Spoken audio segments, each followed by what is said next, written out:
Ho visto un po' di casino, diciamo così, chiamiamolo così, là avanti, ma io ero qua, avevo della gente e non sono riuscito a capire come cosa e perché. Una brutta cosa comunque, non dovrebbero succedere queste cose qua. Noi è 23 anni che siamo qua in gelateria, non abbiamo mai visto una cosa così. Che ho chiesto un po' in giro a questi ragazzi che loro hanno visto, ma anche loro dicono che cioè, questi ragazzi hanno preso sto signore, presumo, l'hanno picchiato, ma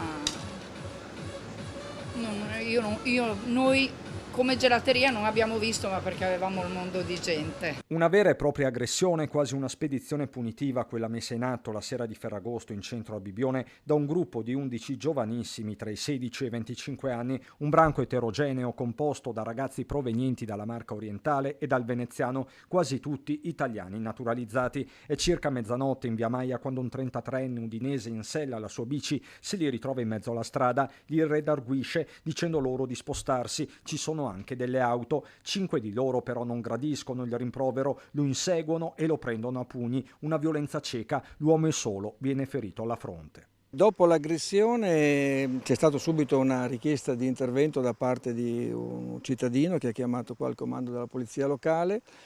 L'agente che era in servizio in centrale operativa è riuscito attraverso il sistema di videosorveglianza a inquadrare subito la zona che era teatro dell'evento, ha fatto immediatamente quello che era più giusto fare e sono intervenute 2 pattuglie che erano in servizio in quel momento. A supportare la polizia locale arrivano anche i carabinieri, i ragazzi vengono rintracciati nel piazzale delle Corriere, stanno prendendo un bus per Bibione Pineda, direzione una discoteca. L'autobus è stato fermato grazie anche alla prontezza dell'autista, sono stati fatti scendere i passeggeri che non interessavano ai fini dell'intervento per evitare problemi di ordine pubblico più gravi. I ragazzi sono stati identificati. Oderzo, Motta di Livenza, Cessalto, Porto Gruaro, Fossalta e Varese, i loro luoghi di residenza. A un ragazzo di Fontanelle viene sequestrata una roncola, recuperati anche un bilancino di precisione dell'Ascis, pure un coltello a serramanico. Un fatto isolato in una stagione tranquilla, dice il vice sindaco, decisivi gli occhi elettronici puntati su ogni angolo della cittadina.